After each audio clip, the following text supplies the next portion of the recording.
E hoje nós temos um amigo, né, que nós já conhecemos, que também é apresentador de podcast, professor de linguísticas, terapeuta, servo de Deus. Isso daí vai ser interessante. Nós poderemos tocar em assuntos que por vezes a gente não consegue abordar com outras pessoas, porque não vivem essa questão de participarem de podcast, conversarem com outras pessoas. Isso daí por vezes expande nosso conhecimento, né? Nós temos É, a oportunidade de vivenciar várias vidas aqui e temos essa oportunidade de ouvirmos histórias que são um tanto quanto interessantes, né? Nós estamos hoje com o nosso amigo convidado, Douglas. Muito Se apresente um bom. pouquinho, fale um pouquinho sobre você. Douglas Obrigado. Brasil, Obrigado pelo seja convite. É bem-vindo. Brasil, né, o sobrenome, né? Daí fala Douglas Brasil, dá a impressão que eu tô apresentando Douglas pro Brasil, mas é o sobrenome dele, tá? É, isso eu roubei da minha esposa, esse Brasil, viu? Olha que coisa Com interessante. Z ou com S? É com S. Ah, então só tá aqui. Então tá tudo certo. Ah, não, foi ela que pegou o seu sobrenome, Não você fui que eu pegou o peguei dela. Foi intencional, né? Porque o meu nome era Douglas de Souza, só. E aí eu falei, não. Que representa bem o Brasil também. Total, muito. E aí eu fui lá e na hora de a gente se casar lá, eu falei, vou pegar esse Brasil pra mim e vou usar esse Brasil. Aí ela autorizou e ela disse assim, agora você não pode mais divorciar de mim. Se você divorciar de mim, eu tomo meu Brasil de volta. Mas como você bem disse, somos cristãos, então o casamento é para sempre. Mas é um prazer imenso estar aqui, agradecer o Marcelo, agradecer vocês dois. A gente já teve a oportunidade de nos conhecer há tempos atrás e vocês têm uma história incrível também. E tá na hora de vocês voltar no Espiritualmente Podcast, né? A gente já teve no Espiritualmente também, que é um podcast maravilhoso, gente. Assistam, muito edificante. Tá na hora de a gente voltar. Tá na hora de voltar. E pra quem não sabe, faz parte de todo esse ecossistema dentro do É. Positivamente. Pra quem não entende o que é o Positivamente, Positivamente vai muito além de um simples podcast. A intenção é fazer com que isso se torne uma verdadeira ferramenta nas mãos do Senhor, para que possa dar seguimento a mais projetos do quais o reino de Deus venha a se tornar cada dia mais conhecidos e possamos cumprir a grande comissão. É isso. Bom, Douglas Brasil, casado com Juliane Brasil, pai da Isabela, 2 aninhos. Brasil também, todo mundo Brasil lá em casa. E eu venho do Rio Grande do Sul, filho de uma operária de fábrica e de um mecânico. Eu me tornei professor de programação neurolinguística, terapeuta, comecei a atuar na parte de educação e desenvolvimento pessoal a partir de um episódio muito interessante da minha vida, bem como também comecei a atuar na parte de negócios, tendo uma agência de infoprodutos e também tendo esse podcast que vocês acabaram de mencionar, a partir justamente de um caminho que Deus foi direcionando ao longo dos anos da minha vida, quando então, depois de muitos anos de pastor, tudo isso passa a acontecer. Mas para que eu possa trazer uma consciência para toda a audiência que está nos ouvindo sobre quem é o Douglas, eu preciso contar a história do primeiro paciente do Douglas. O primeiro paciente do Douglas, ele chega no consultório tendo uma média aí de 29 para 30 anos de idade, mais ou menos. Deixa eu só entender. Quando você saiu de Porto Alegre para vir para São Paulo, você já veio trabalhando com neurolinguística, essas coisas, atendendo, porque você é psicólogo. Isso, eu vou contar essa história e vai fazer muito sentido para vocês entenderem. É bem curioso. Vou contar essa história de quando que foi que eu conheci a psicologia e quando que foi que tudo isso começou. A partir desse paciente que chegou no meu consultório com 29 anos de idade, ele vindo com o casamento arrebentado, problemas financeiros, o casamento à beira do divórcio, sendo ele um pastor já há mais de uma década.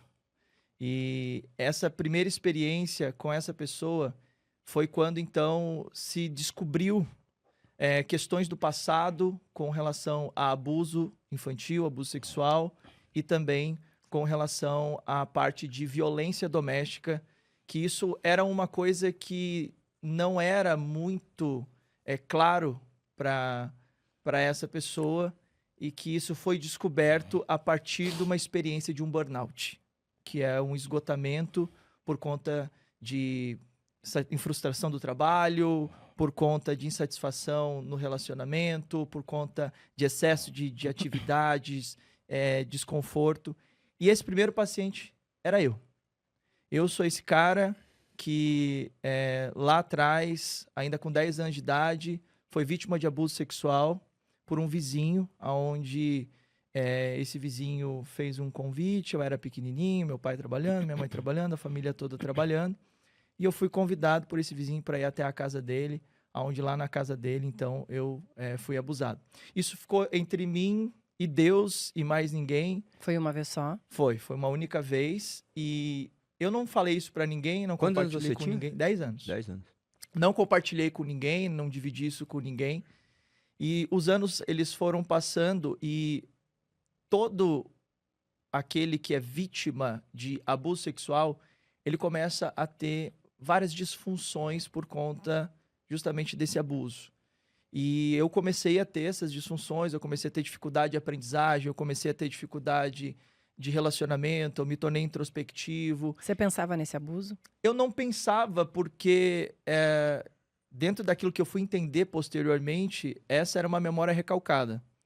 Então eu reprimi isso, né, para poder seguir a vida. Eu tinha que seguir a vida. Você passou por cima, esqueceu, guardou, escondeu. Tava lá no que Freud seguir. ensina, lá no meu inconsciente, lá embaixo, lá embaixo do iceberg. E aí o que aconteceu foi que eu fui vindo, né, os anos de vida e comecei mal na escola, comecei a ter vários problemas com relação a relacionamento, com os colegas na escola, com os professores, não queria estudar. Meu pai, então, numa tentativa de me educar e de me corrigir, ele começou a me prender em casa. E a forma como ele decidiu me prender era uma forma um pouco inusitada, diferente do que a maioria das pessoas fazem com seus filhos, porque ele amarrava a minha perna com uma corrente e um cadeado e ele me deixava preso na cama assim que a minha mãe saía para o trabalho. Então, minha mãe saía para o trabalho, eu ficava lá com a perna amarrada, com uma corrente e um cadeado na cama por horas e horas, sem poder ir no banheiro, sem poder comer. Era realmente como se fosse um animal, assim, preso para não poder sair, porque era uma tentativa dele de eu não ir para rua. E o seu pai fazia o que nesse tempo? Meu pai era mecânico, autônomo. Então ele trabalhava por casa mesmo. Minhas irmãs, as duas irmãs faziam faculdade, então trabalhavam, faziam faculdade, iam embora para o trabalho, para a faculdade. E a minha mãe trabalhava como operária de fábrica, então ela ficava num período do dia em casa e a maior parte do dia ela passava fora. E o meu pai, na medida de tentar me corrigir, tentar me disciplinar, ele me prendia dessa forma. Só que muitas vezes, quando eu estava solto, né? Então é igual cachorro vira-lata, quando fica solto sai correndo na rua. Eu queria rua, eu queria ficar com os amigos, né? Com as companhias de rua. E aí o meu pai não queria que eu ficasse na rua. E aí, quando eu chegava em casa, eram quando aconteciam ali as agressões físicas, né? Então ele me batia com pau, me batia com... Era uma resposta àquilo que você fornecia também a ele, né? E Perfeito. a única maneira, na medida do conhecimento dele para fazer... Era isso. Era isso. Era o que ele tinha, né? Então, assim... As ferramentas que ele possuía em suas Meu mãos. pai, isso é muito importante para todas as pessoas que foram vítimas de abuso, que foram vítimas de violência doméstica, porque todas as pessoas que elas têm um comportamento como o comportamento do meu pai ou como o comportamento do abusador, a gente precisa entender que todo o excesso esconde uma falta. Então, diante desse comportamento, é muito importante que você olhe para a vida dessa pessoa com empatia, para que você entenda o histórico de vida dessa pessoa. E aí, quando você vai olhar, por exemplo, para abusadores, existe uma pesquisa que revela que a maioria dos abusadores, eles foram vítimas de abuso de alguma forma na sua infância. Então, de alguma maneira, eles também foram abusados, assim como os agressores. Então, naquele momento, eu demorei, obviamente, como eu disse, durante toda essa trajetória do Douglas, passando por abuso sexual, a agressão doméstica, até que aos 21 anos de idade eu conheço Jesus, porque aos 21 anos de idade foi quando, então, depois de todos esses imbrólios da vida, eu conheço Jesus, eu vou para dentro de uma igreja evangélica, e ali dentro daquela igreja evangélica... E quem te chamou para ir para a igreja? Uma amiga que me convidou. Ela me fez um convite, eu estava, enfim, na vida tentando dar certo, né? Então, eu vivia sem propósito, eu não entendia muito bem o que deveria ser feito da minha vida, então, para quem já tem ali um pouco de conhecimento, entende que a figura paterna ela é fundamental na construção do ser, né, de uma pessoa, tanto de um menino quanto de uma menina. E eu cresci com a visão do meu pai, uma visão paterna muito distorcida, porque aquele que deveria ser o meu herói era o meu agressor. Então, eu não me sentia seguro para a vida, eu não me sentia direcionado para a vida, eu não sabia o que eu deveria fazer, eu não sabia para onde que eu deveria ir. Então, eu tinha muitos medos, eu tinha muitos traumas, e tudo isso somando me levava a ter uma vida estagnada.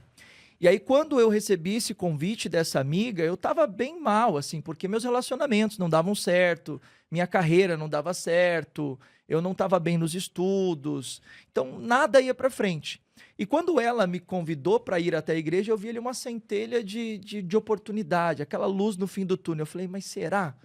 A primeiro momento eu estranhei um pouco, né, pela questão litúrgica do culto, da igreja, né, porque era uma igreja neopentecostal, as pessoas falando em línguas, e eu pela primeira vez ali eu já não entendia nada daquilo, não entendia as manifestações do Espírito, eu não entendia nada de igreja. Então, ao primeiro momento eu fiquei um pouco assustado, mas eu fui muito bem acolhido. E isso fez toda a diferença. Eu fui muito bem acolhido por essas pessoas que me aceitaram do jeito que eu estava. Na época eu bebia, eu fumava, enfim, não tinha nenhum relacionamento sério, era uma pessoa sem compromisso, promíscuo na minha vida íntima, nos meus relacionamentos. O que era esse bem acolhido? Bem acolhido foi você bem-vindo aqui, você é aceito aqui.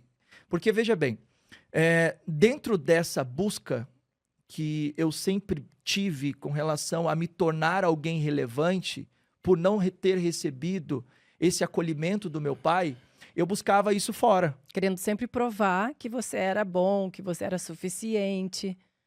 E eu querendo sempre fazer isso o tempo todo. Então, assim, na verdade, no fundo, o que eu queria era a aprovação do meu pai, que eu nunca tive.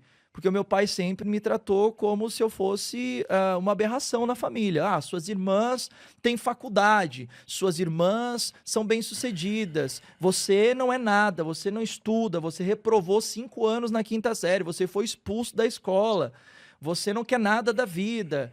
E aí, obviamente, vou poupar os ouvidos da audiência sobre as palavras que eram mais duras que eu ouvia. E dentro de uma questão científica, neuroquímica e neurológica, a gente sabe que crianças que crescem no lar, onde há muita agressividade, o cérebro ele tem uma diminuição e ele não se desenvolve como o cérebro de uma criança que nasce em um lar saudável, com palavras de afirmação.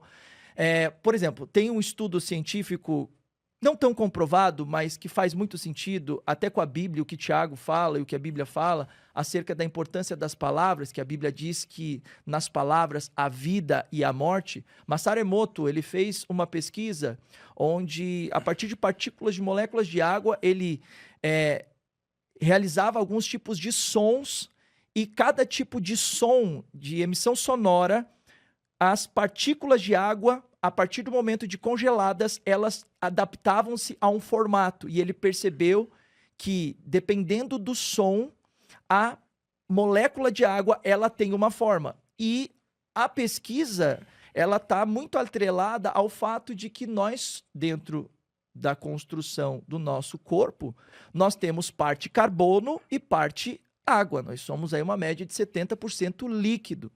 Então, nós, diante das palavras que nós recebemos, nós moldamos o nosso comportamento, nós moldamos o nosso caráter, nós moldamos a nossa personalidade. Quem nós acreditamos que podemos ser, o que nós acreditamos que podemos fazer e aquilo que nós acreditamos que podemos ter. E como eu ouvi a vida inteira, quer dizer, a vida inteira, ali o período da minha juventude toda, da minha infância, do meu pai, que eu nunca seria ninguém, que eu nunca conseguiria nada, que eu era uma decepção.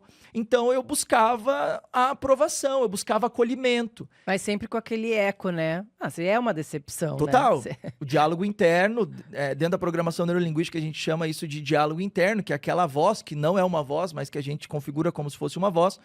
Mas na minha cabeça o tempo todo ecoando, com as minhas memórias permanentes, de todas as agressões, de todas as palavras que eu ouvia.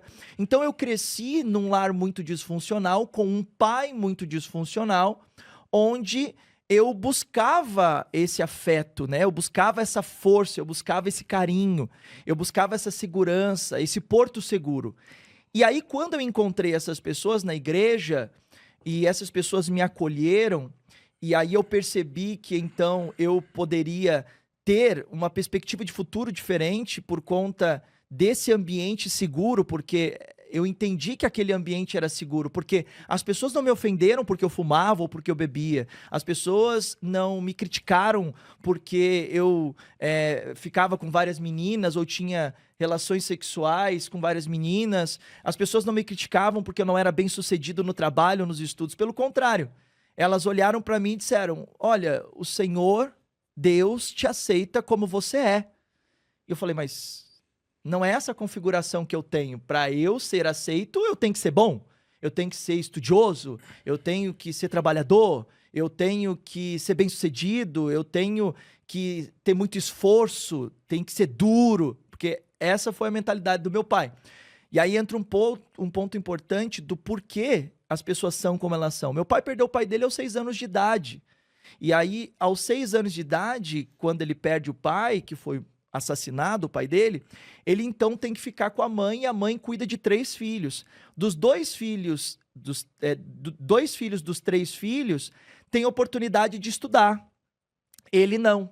Ele tinha que vender laranja e engraxar sapato para ajudar a família. E você vê que dentro da configuração de caráter, de personalidade, de homem, de filho, o que ele entendia? O filho tem que ajudar, o filho tem que trabalhar, o filho tem que dar duro, o filho tem que pagar o preço. Tem que sofrer. Tem que sofrer. Tanto que eu venho dessa configuração e muitas pessoas, sem a base de conhecimento adequada, acaba carregando esses traumas e isso vai tornando a vida dela e os relacionamentos dela bem difícil, porque ela não tem merecimento. Então, ela não consegue receber um elogio, ela não consegue receber presente, ela não consegue desfrutar da vida. São muitos bloqueios, né, que são criados. Total. Então, dentro dessa realidade, por exemplo, entendendo esse exemplo que eu dei do Masaru Emoto, entendendo os princípios bíblicos e as orientações bíblicas acerca do poder das palavras, eu entendi que essas palavras moldaram muito quem o Douglas havia se tornado. E eu realmente acredito que eu estava fadado a realmente me tornar uma pessoa sem sucesso na vida. Mas a partir dos 21 anos de idade, quando eu entrei na igreja e conheci Jesus, e conheci a Deus, e conheci a palavra de Deus, as instruções bíblicas, eu percebi que eu poderia não ter vindo de uma boa família, mas uma boa família podia vir através de mim. Eu percebi Amém. que eu poderia mudar esse cenário, que eu poderia deixar de ser vítima do meu passado e eu poderia andar de mãos dadas com o Criador que queria me dar uma nova oportunidade para mudar o meu futuro e a minha realidade. E aí, no fim das contas, eu acabei, a partir desse momento, me dedicando muito, encontrando na igreja esse lugar seguro. Me apaixonei pela igreja, me apaixonei pelo ambiente eclesiástico, me apaixonei pelas escrituras sagradas, comecei a ter ainda mais desejo de me envolver, de servir. Foi então que eu recebi o convite de me tornar pastor, então me tornei pastor aos 21 anos de idade.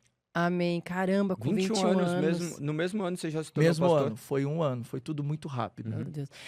As pessoas que estão em casa, né, provavelmente muitas devem ter se identificado com a sua história, porque muitas pessoas passaram por isso, principalmente por abuso. Eu vejo que elas não têm coragem de contar, né? Não. Muitas pessoas. E eu vou te falar que eu acho que a porcentagem de pessoas que foram abusadas, ela deve ser muito grande. E homem, então? Então, muito grande, homem. E eu acho que a maior problema, ou acho que o maior problema ali naquele embate é que muitas pessoas elas ficam se sentindo culpadas, porque dependendo da idade no qual elas foram abusadas, eu vejo muitos relatos desse, ao mesmo tempo que elas são abusadas e que elas sentem aquela dor de ter sido tocada na sua parte mais íntima, né, do seu ser, tem pessoas que também despertam algo da sua sexualidade, de que elas gostam daquele momento, porque é um momento onde os hormônios estão aflorando e elas não entendem aquele momento, né? As pessoas não entendem aquele momento e elas carregam essa culpa, elas carregam essa dor por muito tempo e isso vai despertando muitos bloqueios na vida das pessoas e muitas vezes elas não sabem de onde vem, porque fica lá no inconsciente, a gente geralmente pega esses nossos traumas, esconde, parece que a gente nunca viveu eles na vida, aos nossos olhos, mas tudo que a gente passa vem se desenvolvendo. E as pessoas que estão em casa devem pensar assim, tá bom, eu passei também por tudo isso, eu tive uma história parecida. E como que você conseguiu, de fato, sair disso? Porque você chegou à igreja e você começou a vivenciar, você não mudou do dia para a noite, ou a sua mudança foi radical? Não, nunca é, eu acho, né? Não sei, mas existe um processo que é um processo que tem que ter muita paciência. Porque, assim, uma das coisas que aconteceu a partir do momento que eu conheci a Jesus e eu fui para a igreja foi eu ter que me confrontar. Eu não olhei para o meu pai, eu não olhei para minha mãe, eu não olhei para minha família como o problema. Porque a partir do momento que eu coloquei os meus pés na igreja e eu abri a Bíblia, ela foi o espelho para mim. E eu comecei a me enxergar. Eu comecei a olhar para os meus defeitos, para as minhas falhas. E aí a partir desse processo, eu não comecei esse processo retrocedendo, né? Eu não fiz essa reprogramação a partir da minha infância, mas do momento atual. Então, naquele momento, eu aceitei Jesus, eu comecei a falar com as pessoas da minha família. Eu me lembro até hoje que quando eu comecei a falar de Jesus para minha família, eles começaram a falar, tá, sei. Se converteu agora. Você quer convencer quem? Não, você não mudou e tal. E assim, como a gente está no processo de conversão, não sei, eu tô falando Douglas, né? A gente é muito generalizar, não posso dizer que assim seja com todo mundo, mas o Douglas, no processo de conversão dele, ele teve altos e baixos. Então, teve momentos que eu quis me afastar. E eu me lembro até hoje desse momento, foi um momento muito interessante, porque eu já estava na igreja, eu estava falando para os meus pais, para minha família, convidando meus amigos e tal. E eu tinha uma menina que eu gostava da igreja, que foi a mesma menina que me convidou para ir para a igreja, eu gostava dela. Tá explicado, porque foi rapidinho. Calma. Conheço uma história parecida. E aí, essa menina que me convidou para ir para a igreja, no fim das contas, esse relacionamento não deu certo, eu me decepcionei e naquele momento eu falei, eu não quero mais saber da igreja, e eu tentei me desviar, né? Eu tentei sair da igreja, eu falei, vou embora, não quero mais saber de igreja, não quero mais saber disso. Isso eu não havia me tornado pastor ainda. E aí o que aconteceu foi que, nesse dia, eu convidei um amigo. E aí a gente decidiu ir para uma balada e eu fui para essa balada com esse amigo. A gente bebeu durante toda a noite e nós convidamos essas duas meninas que estavam com a gente no camarote para que essas duas meninas fossem para a gente para um motel. Nós entramos no carro, você vê, né? Eu estava na igreja, mas... E aí o que aconteceu foi que a gente entrou no carro e eu estava dirigindo esse carro, não estava em alta velocidade, estava devagar. E aquele som alto dentro do carro, de repente eu ouço uma freada absurda, um som muito alto e uma pancada no carro. Quando eu volto a mim, assim, eu olho para todo mundo, eu percebo que as pessoas já estavam fora do carro, estava só eu dentro do carro, e um táxi veio em alta velocidade e bateu bem na minha porta. Exatamente na minha porta. E aí eu consegui sair pela porta do carona. Quando eu olhei o carro tava com perca total. Essa freada que você escutou foi do táxi batendo. Foi do táxi vindo em direção, ele freou e bateu. E aí, quando esse rapaz, enfim, falou, né, eu tava desorientado porque eu tava alcoolizado e tudo mais, eu percebi que as pessoas que estavam ali comigo já não estavam mais. Eu tinha ficado sozinho.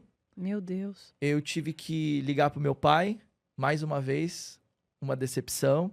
E agora, uma decepção de alguém que estava frequentando uma igreja, né? Então, meu pai chega, as pessoas olham pro carro e dizem, o motorista morreu? O motorista morreu? Porque a parte da porta do carro, a parte do motorista, se acabou. Só que teve uma coisa curiosa que aconteceu. No momento em que o carro bate, ele bate na parte onde tem a coluna do carro que absorve todo o impacto. Se o táxi tivesse batido um pouco mais para dentro, ele tinha me matado. E eu me lembro a única coisa que aconteceu no momento que eu saí do carro e eu olhei para o carro e olhei para tudo que tinha acontecido e me vi naquela situação sozinho, veio só uma coisa na minha cabeça. É a segunda chance. Então, naquele momento, eu entendi que Deus estava me dando uma nova oportunidade para que eu não me afastasse, mas que eu voltasse para a igreja. E a partir dali, então, eu volto para a igreja e começo esse meu relacionamento mais profundo com Deus, agora não dependendo de ninguém, mas única e exclusivamente mim, porque eu me lembro que nós frequentávamos a mesma igreja e eu mudei de igreja para que eu pudesse ter esse relacionamento com Deus. Então, naquele momento, eu percebi uma coisa: Deus nunca vai ser tudo para você até que Ele seja a única coisa que você tenha. E naquele momento, para mim, a única coisa que eu tinha era Deus, e eu só agradeci a Deus por essa oportunidade. Eu entendi que eu deveria voltar e que Deus tinha algo para mim naquele momento. E foi então que eu voltei, e quando eu voltei e comecei a frequentar e comecei a me envolver na igreja, então eu, a partir daquele momento, tomo a decisão de conhecer alguém, né? E aí foi quando, então, eu começo a conversar com uma pessoa na internet. Essa pessoa era a minha futura esposa, que começa a me ajudar. Ela era filha de pastor aqui em São Paulo. E aí eu estava lá no Rio Grande do Sul. Tudo isso acontece no Rio Grande do Sul. E a gente começa a conversar. E esse relacionamento ele dura aproximadamente em torno de 4 anos, onde foi um relacionamento à distância, onde a gente se viu aproximadamente em torno de umas 4 vezes, mais ou menos, nesse período de 3 anos. Então, foi o tempo de eu ir para lá, para conhecer ela e os pais dela. Depois ela veio para cá, a gente noivou. E aí, depois eu voltei e a gente casou. E aí começa a minha jornada de pastor em São Paulo. Essa jornada de pastor em São Paulo é o que reserva a coisa mais curiosa de tudo. Por quê? Eu começo a me tornar um pastor de uma igreja local aqui em São Paulo e eu começo a sentir a pressão das responsabilidades e dos compromissos que São Paulo oferecia. Gente, eu venho do Rio Grande do Sul, Trilegal, Tchê, Baguri, Baguria. Meu conterrâneo, né? Da onde que esse é lá do Sul? Eu sou de Canoas, bairro Matias Velho. Ah, de Canoas, aham. E aí o que acontece? Pô, a primeira coisa que a gente chega aqui em São Paulo, quando a gente chega em São Paulo, a gente vai subir uma escada rolante. Quando que a gente sobe uma escada rolante lá no Rio Grande do Sul? A escada te leva, né? Então a primeira coisa, eu chego aqui em São Paulo para subir uma escada rolante, eu vou lá e eu faço o quê? O que se faz no Rio Grande do Sul? Escada rolante, ela te leva, eu paro. Quando eu paro, as pessoas começam a gritar comigo atrás. Dá licença, sai da frente! Começa aquela gritaria, eu já começo a ver que o clima aqui em São Paulo é um pouco diferente. E aí, vou pegar o metrô, né? Então, pra mim, metrô, em Rio Grande do Sul, 15 minutos esperando. Aí trem lá, né? É trem, né? Metrô. Eu desço, eu olho o trem passando, eu falo, puxa vida, perdi o trem. Daqui a pouco, o trem apontando de novo. Eu falei, ué, isso aí deve ser aqueles trem que tá indo fazer a volta na quadra. Não, era o outro trem já. Então, assim, comida no Rio Grande do Sul, né? Comida no Rio Grande do Sul você vai comer comida, é aquele café da manhã, né? Com cuca, né? Quem não sabe o que é cuca, não é a cuca do sítio Capão Amarelo. Ai, que delícia, um pão doce, uma cuca, meu Deus. Chimia, né? A turma que daqui de São Paulo fala chimia, pensa, miava, mataram, estão me dando pra comer em pasta. Você já comeu chimia, amor? Eu venho com umas palavras, o Douglas lá do Sul, galego. Não entende. Eu falo pra ele às vezes que eu tô esgualepada. E aí ele pediu pra eu mudar o palavreado. Não é mais pra eu falar essa palavra, que parece que ofende. que é É uma pessoa que tá cansada. Você já ouviu isso, né? Já. Uma pessoa que tá cansada. Então você chega em casa à noite e fala, ai amor, tô esgualepada. Daí ele falou que parece ser uma pessoa que é abusada.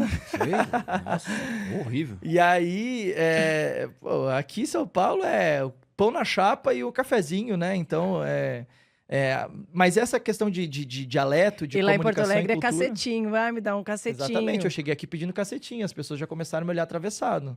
Cacetinho é diminutivo do quê, né? Então, as pessoas, elas têm essas questões culturais, essa questão dialeto. E aí, claro, isso também surtiu vários efeitos aí no meu casamento, na minha relação com a minha esposa, porque ela é nordestina, né? Então, nordestina acelerada, né? Oxoxoxoxoxa, aquela coisa de vamos rápido, né? E eu lento, devagar, vai devagar, guria, não é assim.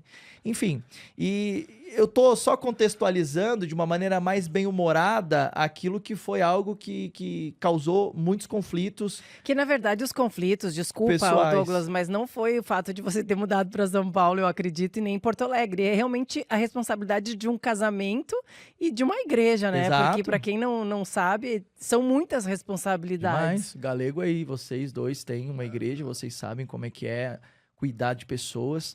E, enfim, tendo que lidar com toda essa novidade do casamento, né, com a minha esposa, procurando ter essa capacidade de a gente alinhar as nossas incompatibilidades de gênio, nossos temperamentos, nossas personalidades, nossos comportamentos, que é um grande desafio, apesar da gente ter ali os princípios bíblicos, a gente ter ali os ensinos da palavra de Deus, muitas vezes a gente acaba tendo essa certa dificuldade, e eu tive essa dificuldade no casamento. Mas não só no casamento, mas também na gestão das pessoas da igreja local de São Paulo.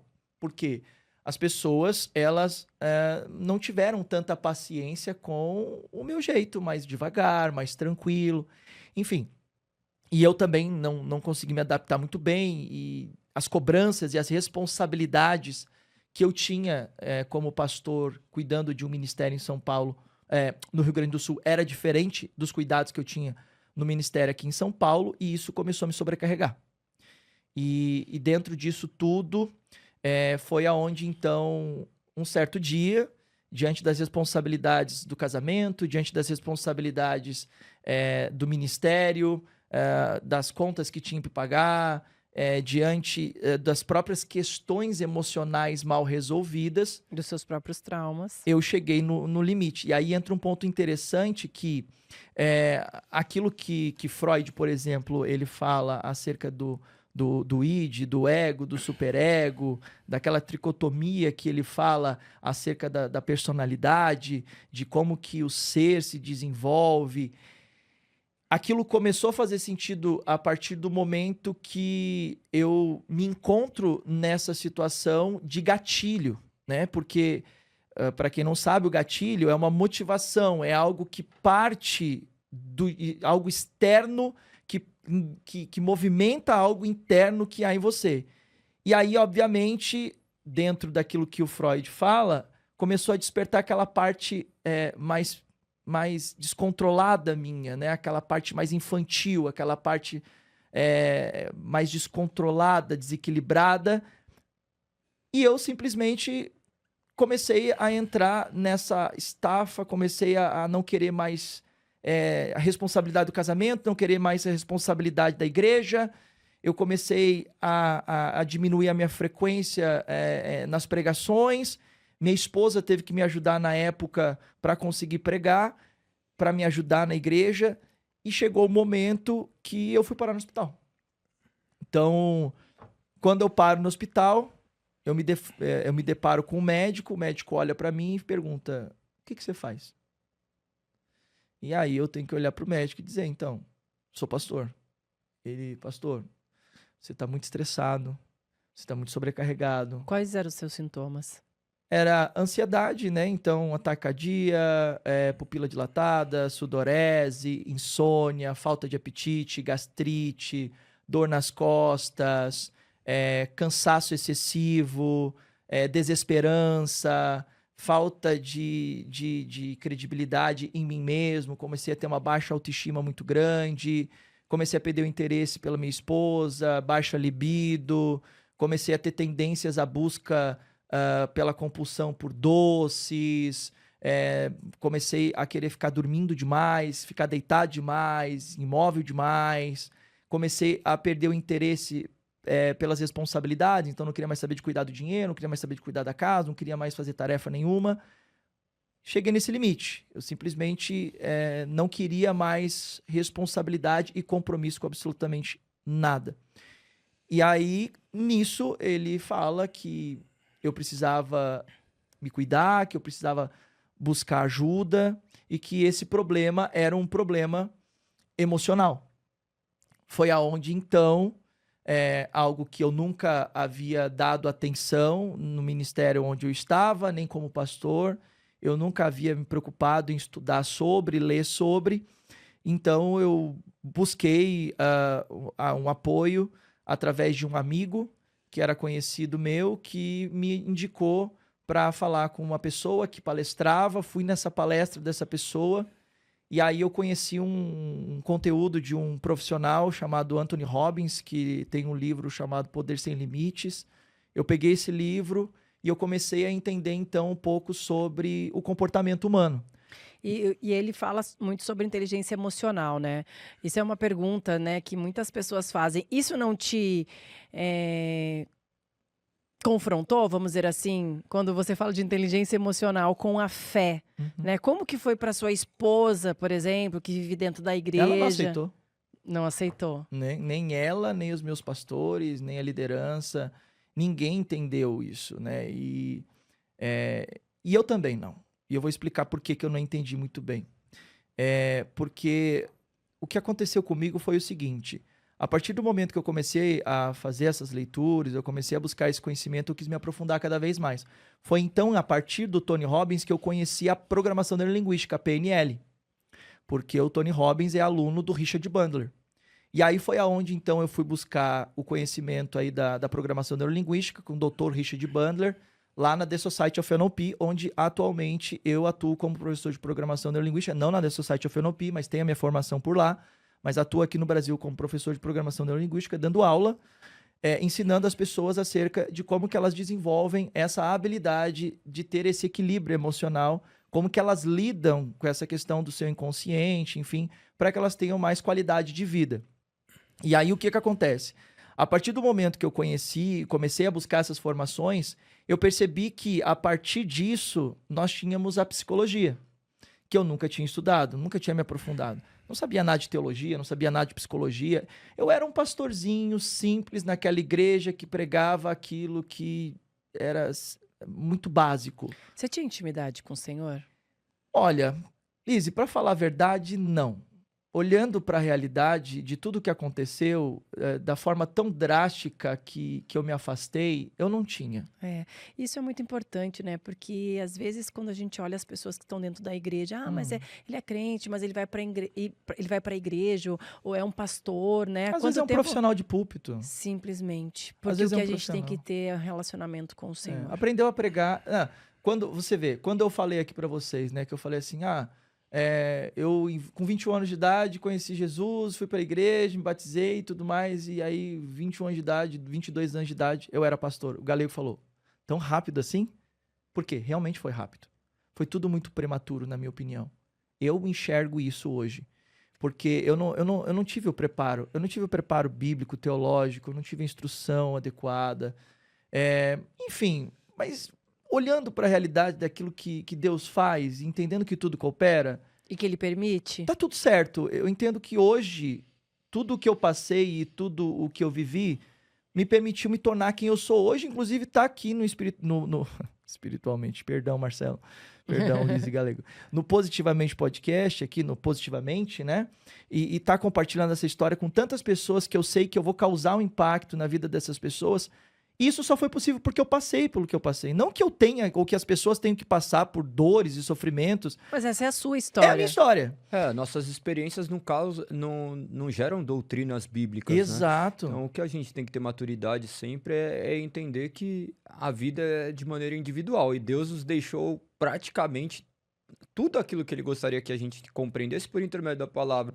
E nós pecamos pela falta de zelo com a palavra. Porque se olharmos para a palavra mesmo fala para não nomearmos pessoas neófitas, né? Pessoas que estavam recentemente... Timóteo. Que ocorre recentemente a conversão, então existe um processo, mas Deus é o grande arquiteto, o grande criador, aquele que percorre tudo com as suas mãos. Então, no final, ele usa de misericórdia para os nossos próprios erros e equívocos. Você mencionou há pouco tempo a questão de que você chegou do seu jeito, todo contaminado pelo poder do pecado, e as pessoas te acolheram. Esse ambiente de acolhimento é na igreja. Se você está passando por um momento difícil, vá para a igreja como você está. Não espere você se tornar perfeito, porque a igreja é a reunião dos imperfeitos. Aqueles que se declaram imperfeitos estão reunidos ali dentro da igreja. Exatamente. Na sociedade, talvez você se depare com pessoas que aparentam ser maravilhosas, mas elas estão completamente tomadas pelos seus egos e vaidades. E você chega dentro da igreja, você é despido disso. Então, Deus te chama como você está, mas ele não vai te deixar como você está. Ele vai transformar cada dia mais parecido com seu Filho, Cristo Jesus. É o processo de santificação, de regeneração, do qual ele tem contado de maneira aqui primorosa esse processo. Então, ele não tinha noção de contar no começo ali, quando ele está vivendo, ele não conseguia enxergar, e somente os anos, a experiência dá essa maturidade. Ele agora usa esse seu testemunho para edificar vidas, até mesmo pastores, porque hoje ele tem relacionamento com pastores que estão passando por burnout, por uma série de casos que são bem semelhantes. Então, se você também tiver com esses tipos de contratempos, busque a ajuda de um especialista. Não é que Deus se ausentou de você, ele vai utilizar até mesmo das suas dores para que a glória dele seja manifesta. E foi exatamente isso. E aí, enfim, conheci ali Tony Robbins, Richard Bandler, The Society of NLP. Eu falei, vou estudar psicologia. Fui cursar psicologia na Unip. E aí, enfim, cursando psicologia na Unip, eu comecei a ter essa noção dos grandes filósofos, dos grandes pensadores, dos grandes nomes. Eu falei, meu Deus, como eu não conhecia isso. Como que eu nunca ouvi falar disso, né? Como que eu nunca me aprofundei. E aí, um dos problemas que havia era justamente essa minha falta de habilidade de conseguir separar as coisas, né? De conseguir olhar e dizer assim, não, peraí, Deus, ele continua sendo suficiente. Eu é quem não sou. Um dia me perguntaram isso, né? Mas você está buscando o conhecimento externo, a Bíblia não é suficiente? Eu disse sim, a Bíblia é suficiente. Nós é quem não somos. Então, nós precisamos entender que nós precisamos nos capacitar, nós precisamos nos preparar, né? Então, quando você, por exemplo, encontra Jesus lá no templo, lá no texto de Lucas capítulo 2, Jesus estava lá estudando com os doutores da lei, ele estava lá buscando o conhecimento, né? Com 12 anos de idade. Inclusive, esse é um dos comportamentos dos judeus. As crianças com 12 anos de idade são muito inteligentes. E a gente começa a perceber eu começo a perceber principalmente o que diz o texto de Oséias capítulo 4, versículo 6. O meu povo sofre porque lhes falta conhecimento. E estava faltando conhecimento. Só que o que eu comecei a fazer? Eu comecei a pegar o conhecimento psicológico, eu comecei a pegar todo esse conhecimento que estava diante de todos esses grandes estudiosos e eu comecei a colocar aquilo à frente de Deus. E aí o que começou a acontecer? Eu quis mergulhar nesse mundo. Fui estudar com o Dr. Daniel Goleman, que é o escritor do livro Inteligência Emocional. Me apaixonei, tive lá o tempo para poder... Estudei com Tony Robbins, comecei a mergulhar, fui buscar a formação de hipnose, fui buscar a formação de constelação familiar, fui buscar o conteúdo de psicanálise, fui buscando todas as formações e mergulhei naquilo. Chegou um momento que a minha esposa olhou e disse assim, não estou te conhecendo mais. Por quê? Eu só falava da ciência, o conhecimento, e a ciência, o conhecimento. E aí o que começou a acontecer? A partir daquele momento, eu comecei a dar aula num instituto de formação, um dos maiores institutos de formação de PNL aqui do Brasil. Eu não me sentia reconhecido na igreja, eu não me sentia valorizado na igreja. Olha os traumas paternos. Eu não me sentia reconhecido na igreja, eu não me sentia valorizado na igreja, eu não me sentia amado na igreja. Falei... De amado para desamado. Então, porque você chegou até a igreja porque você se sentiu acolhido e depois não era mais o acolhimento do qual você gostaria de receber. Você vai entender. Mudou, não né? era, não era eu, não era, eram as pessoas. Sim. Então, eu tava... Isso aqui é muito louco. As pessoas precisam entender. Nunca espere de pessoas aquilo que você deve esperar apenas de Deus. Uhum. Eu coloquei expectativas na liderança, eu coloquei expectativas nas pessoas. Lembra que eu falei que eu estava buscando um pai o tempo inteiro? Então eu ia lá, me dediquei, me esforcei, chamar atenção, dar o melhor e tal. E eu percebi que todo o meu esforço, toda a minha dedicação, todo o meu empenho não era o suficiente. E eu não tive algo em troca. Você achava que seu pai ia lá para te resgatar em algum momento. Achava que em algum momento... o homem, ele viria na figura do pai inconscientemente dizer, vem cá, parabéns meu filho, você é incrível, uau, que incrível, vou te dar um reconhecimento, você vai ser promovido na igreja, você vai, enfim, vou te reconhecer aqui, você vai subir no altar. Eu buscava reconhecimento, eu buscava um pai, eu buscava a aprovação deles. Só que eu não entendia isso. E isso dentro da igreja, para deixar bem claro para você que está em casa, porque às vezes você procura isso dentro da sua casa, através do seu marido, dos seus familiares. Às vezes você está procurando essa figura no qual te decepcionou, né? Quando você era pequeno, na figura das pessoas que estão em volta de você. E você está criando expectativa em cima deles, está deixando de viver, porque você está esperando algo das pessoas que estão em volta de você. Quando, na verdade, só Deus pode te dar o que você precisa. E eu não entendia isso. E aí eu comecei a ter um problema muito sério com o ego. Porque o que começou a acontecer? Diante de tudo aquilo que eu vivi e dessa frustração, no lugar onde eu estava, eu comecei a ganhar dinheiro. Então, eu não ganhava dinheiro, porque obra de Deus, igreja não é lugar de você enriquecer. Igreja não é lugar de você ganhar dinheiro. Igreja é lugar de você cumprir uma missão, um chamado, um propósito. Eu nunca entendi que a igreja era um lugar onde eu ia ganhar dinheiro, onde eu ia comprar um carrão, um casão, ia ter um vidão. Não entendo a igreja como isso. Eu entendo a igreja como um ministério, um chamado. Nada contra, obviamente, digno é o obeir do seu salário, eu entendo isso, as pessoas receberem, principalmente aquelas que realmente se dedicam e se empenham e vivem disso. Mas eu não entendi, eu nunca entendi isso, né? Eu acho que eu também sempre tive aquela veia de empreendedor, desde pequeno, tentando empreender e nunca consegui. E, enfim, já tive inúmeras tentativas. Então, eu sempre tive essa vontade de ter essa independência. E aí, quando eu consegui isso a partir de dar aula de programação neurolinguística como professor, então eu tinha reconhecimento, eu tinha dinheiro e eu tinha conhecimento. O que eu preciso? Ah, não. Aí eu comecei a olhar para a questão do conhecimento, porque a hipnose fala sobre a questão das induções, a PNL, a gente vai olhando para todas aquelas questões e a gente vai entender, poxa, mas espera aí, tem muitos lugares que isso aqui é indução, isso aqui é ritmo hipnótico, isso aqui é manipulação. E eu comecei a olhar para aquilo e eu comecei a criar várias barreiras. E eu comecei a não querer mais olhar para a igreja com o mesmo olhar que eu olhava antes. E tendo toda essa resistência de você não pode ser um pastor e você não pode ser um empreendedor, um profissional, um professor ou fazer outra coisa, como começou a vir essa resistência, eu comecei a entender que eu deveria escolher um lado. Bom, dito isso, o que começou a acontecer? Eu comecei a ter todos esses gatilhos do passado vindo à tona. A questão do abuso, a questão da violência doméstica, a questão do ambiente que eu fui criado, educado, da minha família, todas as dificuldades que eu passei. E a sua mãe nessa história toda, hein? Minha mãe, ela é da roça. Minha mãe é de Nova Prata. Ela passou por tanto o que eu passei, porque ela teve um pai que o pai dela era alcoólatra. E por muitas vezes ela teve que dormir no celeiro, no meio das vacas e dos porcos, porque o pai chegava alcoolizado e era muito agressivo. Então os filhos tinham que se esconder do pai para não apanhar do pai.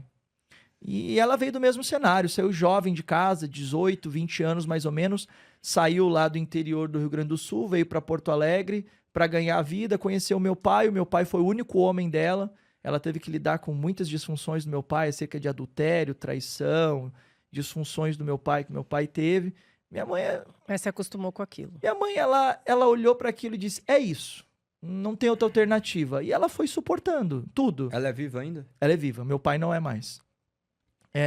Ela foi suportando tudo isso, ela foi suportando as agressividades, a violência, e é muito interessante que depois que a gente foi conversar, né, depois que meu pai faleceu, a minha mãe começou a viajar, ela nunca tinha viajado, a minha mãe começou a se tornar mais independente, hoje minha mãe está na academia, ela é cristã também, ela aceitou Jesus, porque é muito interessante que eu sou aquele improvável da família, porque ninguém acreditava que eu seria alguma coisa. Os vizinhos, né, diante de todos os cenários, de todo o embrolho lá de vida que eu vivi, os vizinhos não acreditavam, os meus pais, de certa forma, não acreditavam, minhas irmãs, eu dava muito problema, muito problema. E quando eu aceitei Jesus, eu quis levar Jesus para dentro da minha casa e eu comecei a levar Jesus pela minha mudança de comportamento, né? Porque no início eu queria empurrar Jesus a goela abaixo, né? Então, vocês têm que aceitar Jesus, senão vocês vão pro inferno. E aí as pessoas começaram a ficar um pouco chocadas com isso. Então eu era muito pé na porta. E aí quando eu comecei a entender que as minhas atitudes precisam falar mais alto do que as minhas palavras, e eu entendi aquilo que Joyce Meyer fala, pregue em todo o tempo e se for preciso fale, eu entendi que as minhas atitudes elas iriam influenciar mais do que as minhas próprias palavras. Fui ganhando um por um, hoje eu e minha casa servimos ao Senhor. Meu pai, ele veio a falecer com 62 anos de idade, ele teve hepatite autoimune, e foi muito interessante o processo de perda do meu pai, porque o meu pai, ele ficou muito doente, assim, repentinamente, e durante todo esse processo, né, você vê, eu tinha muita mágoa do meu pai, eu era muito ferido, e eu via ele como meu inimigo. E Mesmo depois de se converter, tudo? Na verdade, eu estava no processo de conversão durante a morte dele. Porque ele morreu no meu processo de conversão. Então, você tinha 21 anos. Eu estava 3 meses na igreja quando meu pai faleceu. Sim. Então, no momento que eu estava ali no processo da igreja, foi muito importante porque foi no mesmo momento que o meu pai ficou doente. E aí a minha mãe trabalhando, minhas irmãs trabalhando, e o meu pai precisava de alguém para cuidar. Quem teve que cuidar? Eu. E aí o que aconteceu? O meu agressor se tornou aquele a quem eu precisava cuidar. Então, eu precisei deixar muito as coisas do passado e deixar Deus trabalhar esse processo de perdão. E uma das coisas que as pessoas, elas muito me perguntam diante disso, né? Porque quando eu conto a história do meu pai, a questão da agressividade, da violência, do maus tratos, as pessoas dizem, tá bom, mas e como que foi isso? Como que você perdoou? Como foi perdoar? O processo, ele foi um processo interessante porque eu tinha que dar banho no meu pai, eu tinha que trocar a fralda do meu pai, eu tinha que ajudar dando comida pro meu pai, eu fazia a barba do meu pai, eu levava meu pai pra cima e pra baixo pro hospital. Durante esse tempo você ficava pensando assim, nossa, mas ele fez tal coisa comigo e agora eu tenho que ficar fazendo isso pra ele? Olha que interessante, o fato de eu ter tido esse encontro com Deus inicial lá na igreja e eu ter recebido as orientações bíblicas de como é que deveria ser o comportamento de um cristão, eu procurava me aproximar o mais daquilo que a Bíblia me ensinava, mas as emoções estavam recalcadas, reprimidas. Então estava tudo lá dentro. Então o que eu fiz? Eu deixei isso de lado e eu falei, não, eu vou ser um cristão. Então eu comecei a fazer o quê? Eu comecei a, naquele período em que meu pai estava doente, pregar Jesus pro meu pai. Então eu falava de Jesus para ele, falava, pai, olha, é isso, é aquilo, Jesus é isso, Jesus perdoa, não importa. E meu pai sempre muito resistente, meu pai nunca quis saber de igreja. Meu pai pisou uma vez na igreja evangélica, que foi comigo, com a minha mãe, quando ele estava bem doente, que a gente conseguiu levar. Depois disso, ele nunca mais pisou. Mas o que foi interessante foi que um dia meu pai, ele estava em casa e eu pedi para minha pastora fazer uma visita para o meu pai. Naquele dia, minha pastora chega na nossa casa, eu ainda não era pastor, eu apenas frequentava a igreja. E aí ela fala de Jesus para o meu pai e diz, seu Darli, você sabe que Jesus te ama e que ele perdoa os seus pecados, basta você aceitar ele como Senhor da sua vida. E naquele momento, sentado no sofá, meu pai aceita Jesus. Doente, mas ele aceita Jesus. E então, essa jornada de pregação, de levar o evangelho para ele, continua comigo no hospital, em casa, eu continuo falando para ele. E nisso eu comecei a levar a minha família para Jesus. Então eu falei, vamos para a igreja. Vamos para a igreja porque a gente pode salvar o pai. Então minha mãe junto, minha irmã junto, a nossa família começou a frequentar a igreja. Só que aprove aí da parte de Deus. Deus quis que ele fosse recolhido. E eu entendo que o que confortou meu coração foi que muitas vezes Deus permite que a carne pereça para que a alma seja salva. E eu entendi isso, que talvez aquele momento era um momento importante, porque era o momento que meu pai tinha aceitado Jesus, era o momento que meu pai estava tendo contato com o evangelho, e acredito que é o momento da salvação. Então eu entendi que aquele momento era o momento. E o mais interessante de tudo é que isso aconteceu e eu não sei, porque eu só recebi essa informação. Eu não tenho nem a lembrança exata de quem foi que me falou, se na época foi a minha namorada ou se foi alguém da minha família, mas nós estávamos no hospital, era dia dos pais, eu tinha descido para tomar café, que eu tinha dormido no hospital, e lá no hospital eu ficava pregando pro meu pai o tempo todo, falando de Jesus pro meu pai o tempo todo. E aí naquele momento que estava lá no hospital, eu desci, quando eu voltei o pessoal falou que meu pai disse uma coisa que foi muito interessante, que foi o que confortou meu coração. Porque quando eu voltei, o meu pai disse assim para eles, eu posso hoje descansar em paz, porque eu sei que eu tenho um homem dentro da minha casa. E ele falou isso dirigido para mim. E eu não estava lá. Mas as pessoas me disseram. Então isso foi para mim uma força que me ajudou a acreditar que eu poderia ser alguém melhor e que eu tinha a aprovação do meu pai. Mas isso foi gerando o tempo necessário, onde eu fui buscando tudo aquilo que eu estava contando de as experiências pastorais, as experiências de estudo, de conhecimento, até que, diante de uma situação como eu mencionava, a minha esposa, ela olha e diz, eu não estou mais te reconhecendo. Eu estava dentro do carro, dirigindo o carro, e estava acontecendo o descende, e a minha esposa liga o rádio e começa a rodar o som, né, da festividade do evento. Eu olho para ela e falo, desliga isso aí, isso é tudo falsidade. Ela olha para mim, ela não fala nada, ela desliga. E naquele momento, dentro do carro, eu fiquei refletindo sobre aquilo que eu falei.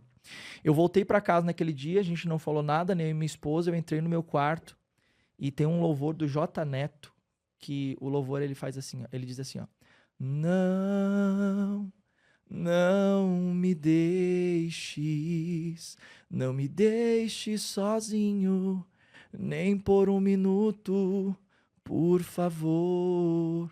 Eu coloquei esse louvor do J Neto e eu comecei a escutar ele. Eu chorei durante aproximadamente 30 minutos. E a partir daquele momento eu falei para Deus, Deus, eu vou deixar tudo isso aqui. Não faz o menor sentido o que eu tô fazendo.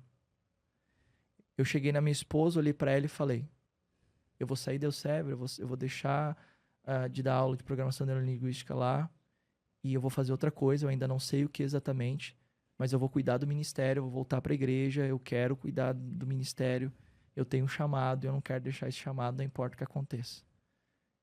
Ela não falou nada, eu voltei e fiz exatamente tudo isso. Fui lá, falei pro cara, olha, irmão, vou deixar, não quero mais. Ele, não, mas onde é que você vai ganhar o dinheiro que você ganha? Onde é que você vai ter o que você tem? Falei, não, obrigado, irmão, não quero mais, agradeço tudo aí que você fez por mim, as oportunidades, mas não é mais o meu lugar. E eu voltei. E quando eu voltei, eu comecei, então, a buscar o conhecimento teológico. Eu comecei a me aprofundar na busca do conhecimento bíblico. E aí, a partir desse dia em diante, eu comecei a entender que não faz o menor sentido o Douglas sendo o cara bem-sucedido, cheio de conhecimento, ajudando um monte de gente e não conseguindo ajudar a si mesmo. Porque de que adianta o homem ganhar o mundo inteiro e perder a sua alma? Eu estava perdendo a minha alma, eu estava perdendo a minha salvação. E aí, a partir desse dia em diante, foi aonde então eu comecei a entender que eu poderia ajudar outras pessoas. E aí eu comecei a me posicionar na internet. Quando eu comecei a me posicionar na internet, eu juntei algumas pessoas, amigos. Esses amigos começaram a me ajudar. E foi a partir daí que a gente começou a falar para as pessoas que eram pessoas da igreja, que estavam passando por problemas emocionais, conflitos emocionais, dificuldades emocionais. E logo em seguida, um tempinho depois, estourou a pandemia. No momento da pandemia começou a vir um monte de gente, as igrejas fechadas, um monte de gente passando por ansiedade, depressão, estresse, um monte de gente passando por síndrome do pânico.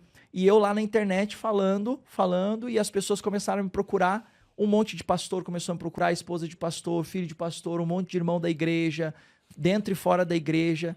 E aí começou então os meus atendimentos como terapeuta a partir desse episódio, onde eu comecei a fazer os atendimentos das pessoas que antes eu não fazia, eu apenas dava aula, mas agora eu fazia os atendimentos das pessoas. E isso começou a fazer muito sentido porque as pessoas começaram a contar os seus depoimentos. E elas eram cristãs, elas eram da igreja, e elas não tinha ninguém falando da forma como falava Douglas.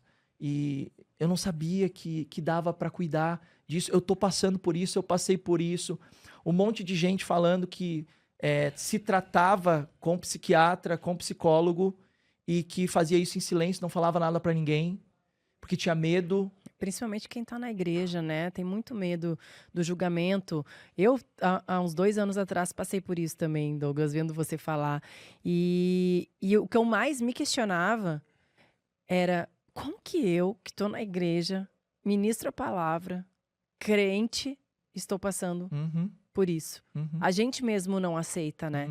Mas também foi uma falta de relacionamento com o Senhor, porque estar na igreja, ir na igreja no modo automático, né, nos leva a isso.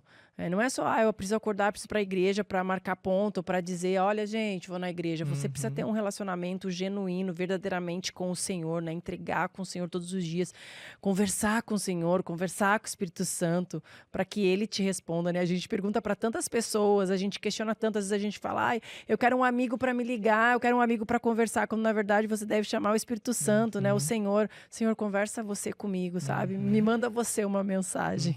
E isso aconteceu comigo a partir desse momento que eu voltei para casa, que eu entrei no meu quarto, eu fechei a minha porta e fiz aquilo que Mateus 6,6 diz: entra no teu quarto, fecha a tua porta e ora o teu pai em secreto. E o teu pai que te ouve em secreto te recompensará publicamente. Eu entendi que o meu resultado na vida, ele está diretamente condicionado à minha intimidade no meu quarto. Amém. E eu precisava dessa intimidade. Eu precisava saber o que eu ia fazer com todo esse conhecimento. Porque não foi em vão. É muita coisa. Não foi em vão, né? E eu não estava entendendo. Peraí, agora, empresário, uma agência de infoprodutos que surgiu na pandemia, atendendo pacientes como terapeuta, as pessoas testemunhando, falando sobre as suas transformações, agenda crescendo, cada vez mais pedidos, e aí administrar uma empresa, administrar uma igreja, administrar atendimento com os pacientes. Tem agora... Surgiu aí o Espiritualmente Podcast, como apresentador também do Espiritualmente Podcast. Tem a esposa, tem a filha, tem a si próprio. Eu costumo dizer, o pessoal costuma brincar. Douglas, como é que você dá conta de tudo isso? Eu entendi com o Viktor Frankl, que ele diz assim, quando você tem um porquê forte, você supera qualquer como. E ele foi um psicólogo que teve a sua vida ali transformada dentro dos campos de concentração. E a história dele é muito inspiradora porque ele escreve inclusive um livro Em Busca de Sentido, que é um livro maravilhoso que eu indico para todo mundo ler. E ele era cristão, ele é cristão.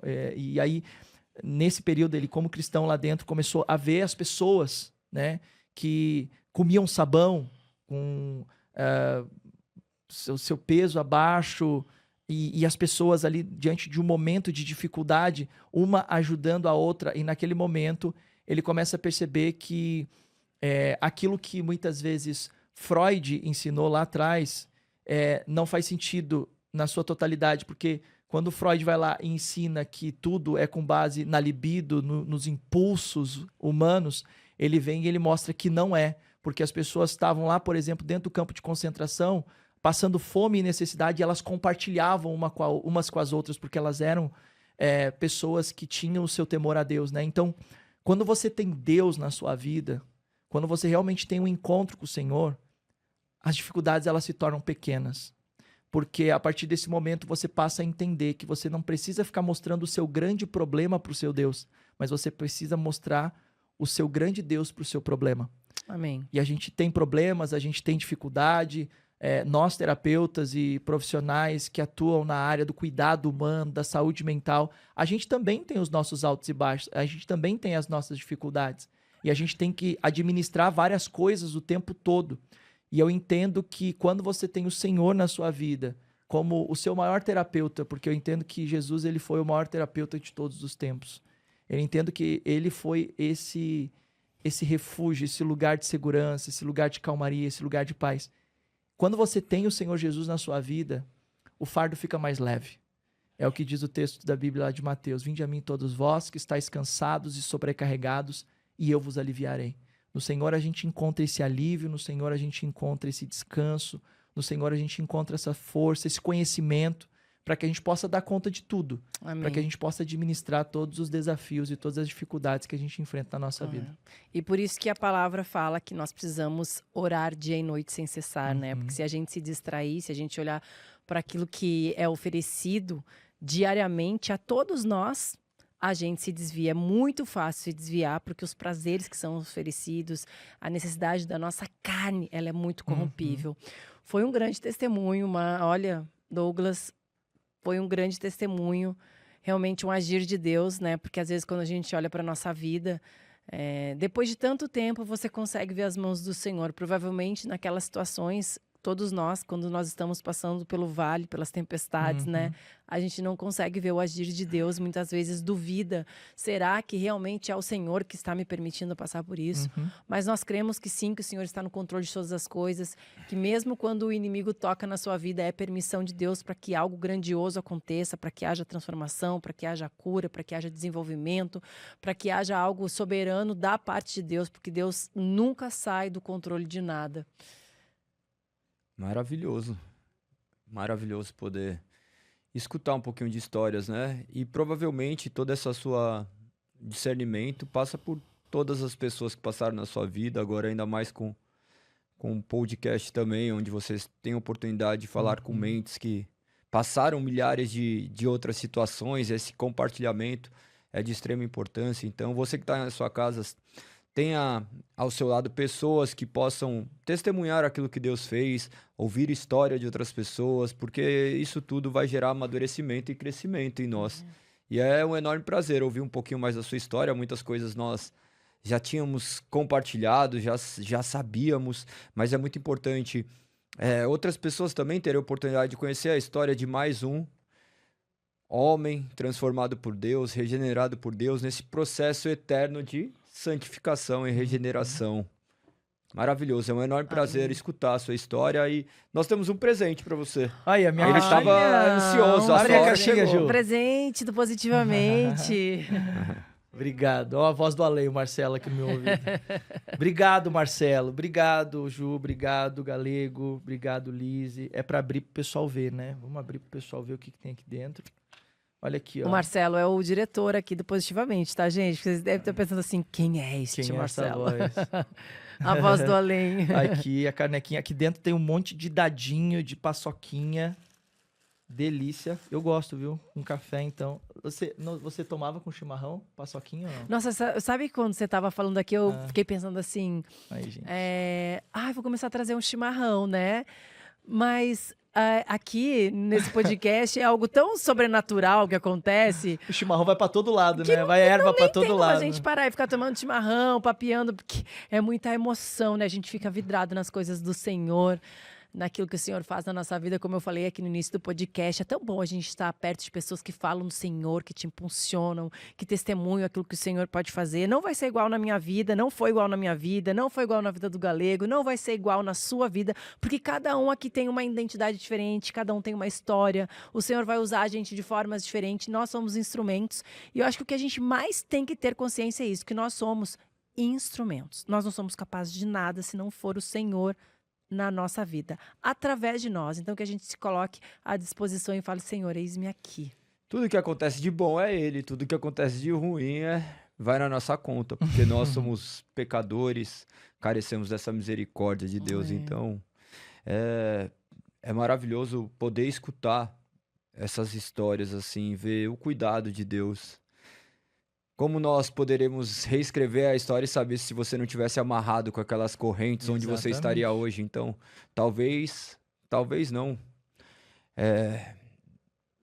Com toda certeza, se aquelas correntes não tivessem te prendido, talvez hoje você não estaria aqui para contar a história. Talvez fosse as próprias correntes de Deus que nos prende a Ele. Que sejamos presos a Ele, Amém. sabendo que tudo tem um propósito, tudo tem uma razão. E que o mais importante é que você foi liberto das correntes que te aprisionavam do pecado e agora está liberto em Cristo Jesus. Amém. E para terminar, a gente faz umas perguntas aqui. Umas perguntas não, são 5 palavras. 5 palavras que você pode responder com pensamentos, com palavras, como você melhor preferir. A primeira palavra é escrituras. Manual da vida, né? Segunda palavra é graça. Favor de Deus. Terceira palavra, fé. Esperança. Quarta palavra, Cristo. O caminho, a verdade e a vida. Quinta palavra, Deus. O nosso Pai. E é importante lembrar que o perdão é um benefício para quem libera e não para quem recebe. Porque eu estou falando aqui de Pai, que Deus é Pai. E por mais que você talvez esteja aqui hoje e você tenha sofrido muito, eu atendo muita gente, Galego Lise. Muita gente machucada, com pai e com mãe. Muita gente. Dentro e fora da igreja. Existe um pai que pode ressignificar toda a sua história. E esse pai é o nosso Deus. Então, busque em Deus tudo aquilo que você sentiu que faltou para você, porque nele ele supre todas as suas necessidades.